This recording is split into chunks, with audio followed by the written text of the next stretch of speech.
AI ಕಂಟೆಂಟ್ಗಳನ್ನ generate ಮಾಡಿ ಯಾರ್ಯಾರು ಯೂಟ್ಯೂಬ್ನಲ್ಲಿ ಅಪ್ಲೋಡ್ ಮಾಡ್ತಾ ಇದ್ದಾರೋ ಅವರ ಚಾನಲ್ಲು ದಿನಕ್ಕೆ 500,000 ಚಾನಲ್ಗಳು ಡಿಲೀಟ್ ಆಗ್ತಾ ಇದ್ದಾವೆ. ಅದಕ್ಕೆ ಮೇನ್ ಕಾರಣ ಏನು, ಇದರಿಂದ ನಾವು ಪಾರಾಗ್ಬೋದಾ, ಯಾವುದಾದ್ರೂ ಸೊಲ್ಯೂಷನ್ ಇದೆಯಾ ಅನ್ನೋದನ್ನೆಲ್ಲ ನಾನು ಈ ವಿಡಿಯೋದಲ್ಲಿ ಕಂಪ್ಲೀಟಾಗಿ ಹೇಳ್ತೀನಿ. ವಿಡಿಯೋ ಎಲ್ಲೂ ಸ್ಕಿಪ್ ಮಾಡೋದಕ್ಕೆ ಹೋಗಬೇಡಿ. ಬನ್ನಿ ವಿಡಿಯೋ ಸ್ಟಾರ್ಟ್ ಮಾಡೋಣ. ಈ ವಿಡಿಯೋ ಎಂಡಲ್ಲಿ ಒಂದು ಒಳ್ಳೆ ಬೋನಸ್ ಟಿಪ್ನ ಸಹಿತ ಹೇಳ್ತೀನಿ. AI ಜನ್ರೇಟೆಡ್ ವಿಡಿಯೋಗಳನ್ನು ರಿಮೂವ್ ಮಾಡೋದಕ್ಕೆ ಮೇನ್ ಕಾರಣನೇ ಆಲ್ಟರ್ಡ್ ಕಂಟೆಂಟ್ ಅಂಥೇಳಿ ನಾನು ಆಲ್ರೆಡಿ ಅದರದ್ದೊಂದು ಸಪ್ರೇಟ್ ವಿಡಿಯೋನ ಮಾಡಿದ್ದೀನಿ. ಒಂದು ವೇಳೆ ನೀವು ನೋಡಲಿಲ್ಲ ಅಂತ ಹೇಳಿದ್ರೆ ಅದನ್ನು ಚೆಕ್ ಮಾಡ್ಕೊಬನ್ನಿ, ನಾನು ಇಲ್ಲಿ ಕಾರ್ಟ್ನಲ್ಲೂ ಹಾಕಿರ್ತೀನಿ. AI ಕಂಟೆಂಟು ಮಾಡಿದವರು ಆಲ್ಟರ್ಡ್ ಕಂಟೆಂಟ್ ಅಂಥೇಳಿ ಎಸ್ ಅಂಥೇಳಿ ಮೆನ್ಷನ್ ಮಾಡಲೇಬೇಕು. ಮೆನ್ಷನ್ ಮಾಡೋದ್ರಿಂದ ನಿಮ್ಮ ಚಾನಲ್ಗೆ ಯಾವುದೇ ಪ್ರಾಬ್ಲಮ್ ಆಗಲ್ಲ. ಹಾಗೆ ಮಾನಿಟೈಸೇಷನ್, ನೀವು ಇಷ್ಟು ದಿನ ಕಷ್ಟಪಟ್ಟು ಮಾನಿಟೈಸೇಷನ್ಗೆ ಅಪ್ಲೈ ಮಾಡಿರ್ತೀರಲ್ವ, ಆವಾಗ ಅದು ರಿಜೆಕ್ಟ್ ಆಗುತ್ತೆ. ಯಾಕೆ ರಿಜೆಕ್ಟ್ ಆಗುತ್ತೆ ಅಂತ ಹೇಳಿದ್ರೆ ಆಲ್ಟರ್ಡ್ ಕಂಟೆಂಟ್ ಅಂಥೇಳಿ ನೀವು ಮೆನ್ಷನ್ ಮಾಡಿರೋದ್ರಿಲ್ಲ, ಇದರಿಂದ ನಿಮ್ಮ ಮಾನಿಟೈಸೇಷನ್ನು ರಿಜೆಕ್ಟ್ ಆಗುತ್ತೆ. ಅದಕ್ಕೆ ಒಂದು ವೇಳೆ ನೀವು AI ಕಂಟೆಂಟ್ಗಳನ್ನ ಮಾಡ್ತಾ ಇದ್ದೀರಾ ಅಂತ ಹೇಳಿದ್ರೆ ಓನ್ ವಾಯ್ಸ್ ಕೊಡೋದಕ್ಕೆ ಟ್ರೈ ಮಾಡಿ. ಓನ್ ವಾಯ್ಸ್ ಕೊಡೋದ್ರಿಂದ ನಿಮ್ಗೆ ಯಾವುದೇ ರೀತಿಯಾದಂಥ ಪ್ರಾಬ್ಲಮ್ ಆಗೋದಿಲ್ಲ.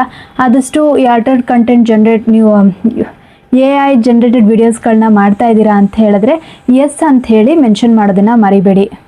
ಇನ್ನೊಂದು ಮೇನ್ ಕಾರಣ ಅಂತ ಅಂದರೆ ಇವಾಗ ರೀಯೂಸ್ಡ್ ಕಂಟೆಂಟ್ಗಳಂದರೆ ಬೇರೆಯವರ ವೀಡಿಯೋಸ್ಗಳನ್ನ ತೊಗೊಂಡ್ಬಿಟ್ಟು ಅದರಿಂದ ನಿಮ್ಮ ವೀಡಿಯೋಸ್ಗಳಲ್ಲಿ ನಿಮ್ಮ ಯೂಟ್ಯೂಬ್ನಲ್ಲಿ ಅದನ್ನು ಅಪ್ಲೋಡ್ ಮಾಡೋದು, ಆ ಟೈಪ್ ಏನಾದರೂ ಮಾಡ್ತಾ ಇದ್ದೀರಾ ಅಂತ ಅದರೊಳಗೂ AI ಕಂಟೆಂಟ್ಗಳನ್ನ ನೀವೇನಾದರೂ ಜನ್ರೇಟ್ ಮಾಡಿಬಿಟ್ಟು ಆ ರೀತಿ ಏನಾದರೂ ನೀವು ವೀಡಿಯೋಸ್ಗಳನ್ನ ಮಾಡ್ತಾ ಇದ್ದೀರಾ ಅಂತ ಅಂದರೆ, ನಿಮ್ಮ ಯೂಟ್ಯೂಬ್ ಚಾನಲಲ್ಲಿ ಅಪ್ಲೋಡ್ ಮಾಡ್ತಾ ಇದ್ದೀರಾ ಅಂತ ಅಂದರೆ ಇದರಿಂದನೂ ನಿಮಗೆ ಮಾನಿಟೈಸೇಷನ್ಗೆ ರಿಜೆಕ್ಟ್ ಆಗುತ್ತೆ.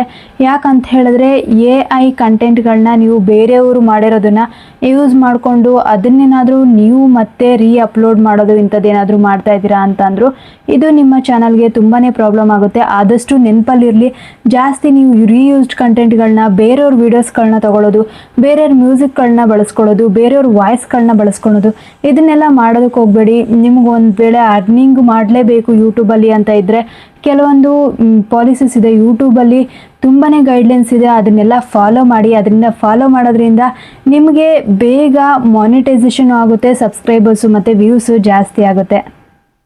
ನೀವು ಯೂಟ್ಯೂಬಲ್ಲಿ ವೀಡಿಯೋಸ್ಗಳನ್ನ ಮಾಡ್ತಾ ಇರ್ತೀರಾ, ಆದಮೇಲೆ ಏನು ಮಾಡ್ತೀರಾ, ಈಗ ಬೇರೆಯವರ ಯೂಟ್ಯೂಬ್ನಲ್ಲಿರುವಂಥ ಮ್ಯೂಸಿಕ್ಗಳನ್ನ ತಗೊಳ್ತೀರಾ. ಇಲ್ಲ ಅಂತ ಹೇಳಿದ್ರೆ AI ಜನ್ರೇಟ್ ಆಗಿರುವಂಥ ನಮ್ಮದೇ ಓನಾಗಿ ಮ್ಯೂಸಿಕ್ ಇರಲಿ ಅಂತೇಳಿ AIನಿಂದ ನೀವು ಮ್ಯೂಸಿಕ್ಗಳನ್ನ ಜನ್ರೇಟ್ ಮಾಡೋದು.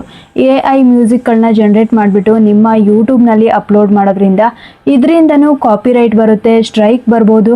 ಅದಕ್ಕೆ ಆದಷ್ಟು AI ಜನ್ರೇಟ್ ಆಗಿರುವಂಥ ಮ್ಯೂಸಿಕ್ಗಳನ್ನ ಅಪ್ಲೋಡ್ ಮಾಡೋಂಗಿಲ್ಲ.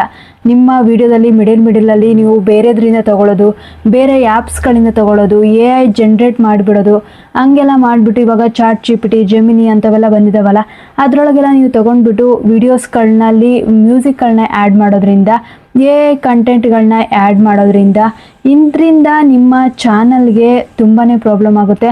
ಅದಕ್ಕೆ ಆದಷ್ಟು AI ಮ್ಯೂಸಿಕ್ಗಳನ್ನ ಯೂಸ್ ಮಾಡೋದಕ್ಕೆ ಹೋಗಬೇಡಿ. ಯೂಟ್ಯೂಬ್ನಲ್ಲಿ ಸಪ್ರೇಟಾಗಿ ಒಂದು ಮ್ಯೂಸಿಕ್ದೇ ಇದೆ ಆಲ್ರೆಡಿ. ಲೈಬ್ರರಿಗೆ ಹೋಗ್ಬಿಟ್ರೆ, ನೀವು ಯೂಟ್ಯೂಬ್ ಸ್ಟುಡಿಯೋದಲ್ಲಿ ಲೈಬ್ರರಿಗೆ ಹೋದರೆ ಅಲ್ಲಿ ನಿಮಗೆ ಫ್ರೀ ಮ್ಯೂಸಿಕ್ ಸಿಗುತ್ತೆ. ಆ ಮ್ಯೂಸಿಕ್ಗಳನ್ನ ನೀವು ಡೌನ್ಲೋಡ್ ಮಾಡ್ಕೊಂಡ್ಬಿಟ್ಟು ನಿಮ್ಮ ವೀಡಿಯೋಸ್ನಲ್ಲಿ ಅಪ್ಲೋಡ್ ಮಾಡ್ಬೋದು. ಈಗ ನಿಮ್ಗೆ ಯಾವ ಮ್ಯೂಸಿಕ್ ಬೇಕೋ, ನಿಮ್ಗೆ ಯಾವ ರಿಲೇಟೆಡ್ ಬೇಕೋ ಅದನ್ನು ನೀವು ಚೆಕ್ ಮಾಡ್ಕೊಂಡ್ಬಿಟ್ಟು ಅದನ್ನು ನೀವು ಯಾವ ವಿಡಿಯೋ ಮಾಡ್ತಾ ಇದ್ದೀರೋ ಅದಕ್ಕೆ ರಿಲೇಟೆಡ್ ಆಗಿರುವಂಥದ್ದು ತಗೊಂಡ್ಬಿಟ್ಟು ಅಪ್ಲೋಡ್ ಮಾಡೋದ್ರಿಂದ ಇದರಿಂದ ನಿಮ್ಗೆ ಯಾವುದೇ ರೀತಿಯಾದಂಥ ಪ್ರಾಬ್ಲಮ್ ಆಗೋದಿಲ್ಲ. ಆದರೆ ಬೇರೆ ಕಾಪಿರೈಟ್ ಆಗಿರುವಂಥದ್ದು, AI ಜನ್ರೇಟ್ ಆಗಿರುವಂಥ ಮ್ಯೂಸಿಕ್ಗಳನ್ನ ಏನಾದರೂ ತೊಗೊತಾ ಇದ್ದೀರಾ ಅಂದರೆ ಹುಷಾರಾಗಿರಿ. AI ಜನ್ರೇಟೆಡ್ ತಮ್ನೇಲ್, ಈಗ ಎಲ್ಲರೂ ಆಲ್ಮೋಸ್ಟು AI ಜನ್ರೇಟೆಡ್ ತಮ್ನೇಲ್ಗಳನ್ನ ಹಾಕ್ತಾ ಇರ್ತಾರೆ. ಆದರೆ ಇಲ್ಲೂ ಒಂದು ಪ್ರಾಬ್ಲಮ್ ಇದೆ. ನೀವು AI ಜನ್ರೇಟ್ಗಳಾಗಿರುವಂಥ ಯಾವುದಾದ್ರೂ ತಮ್ನೇಲ್ನ ಯೂಸ್ ಹಾಕ್ತಾ ಇದ್ದರೆ ಅದು ಯಾವುದೇ ರೀತಿಯಾದಂಥ ಮಿಸ್ಲೀಡಿಂಗ್ ಮಾಡೋಂಗೆ ಇರಬಾರ್ದು. ಅದಕ್ಕೆ ಆದಷ್ಟು ನೀವು ವೀಡಿಯೋಸ್ಗಳನ್ನ ಹಾಕ್ತಾ ಇದ್ದೀರಾ ಅಂತ ಹೇಳಿದ್ರೆ ಮಿಸ್ಲೀಡ್ ಮಾಡುವಂಥ ಯಾವುದೇ ರೀತಿಯಾದಂಥ ಥಂಬ್ನೇಲ್ಗಳನ್ನ ಹಾಕೋದಕ್ಕೆ ಹೋಗಬೇಡಿ.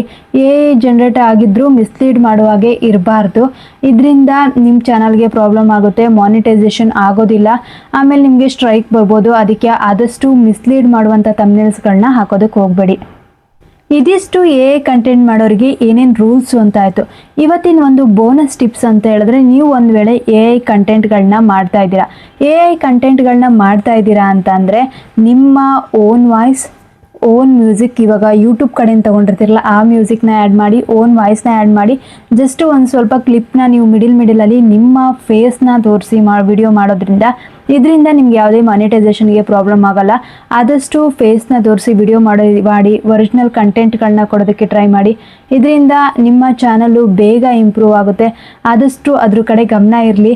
ನೀವು ಒಂದು ವೇಳೆ ವೀಡಿಯೋಸ್ಗಳನ್ನ ಮಾಡಿ ಯೂಟ್ಯೂಬ್ನಲ್ಲಿ ಒಳ್ಳೆ ಅರ್ನಿಂಗ್ಸ್ಗಳನ್ನ ಮಾಡಬೇಕು ಅಂತಂದರೆ ಆದಷ್ಟು ನಿಮ್ಮ ಚಾನಲ್ನ ಕರೆಕ್ಟಾಗಿ ಇಟ್ಕೋಬೇಕು. ಯಾವುದೇ ರೀತಿಯಂಥ ಪ್ರಾಬ್ಲಮ್ ಆಗಲಾರ್ದಂಗೆ, ಕಾಪಿರೈಟ್ ಬರಲಾರ್ದಂಗೆ, ಸ್ಟ್ರೈಕ್ ಬರಲಾರ್ದಂಗೆ ಸೇಫಾಗಿ ಇಟ್ಕೊಳ್ಳಿ. ಈ ವಿಡಿಯೋ ಇಷ್ಟ ಆಗಿದ್ರೆ ಲೈಕ್, ಶೇರ್ ಹಾಗೆ ನನ್ನ ಚಾನಲ್ನ ಸಬ್ಸ್ಕ್ರೈಬ್ ಮಾಡೋದನ್ನು ಮರಿಬೇಡಿ. Thanks for watching. ನೆಕ್ಸ್ಟ್ ವಿಡಿಯೋದಲ್ಲಿ ಸಿಗೋಣ.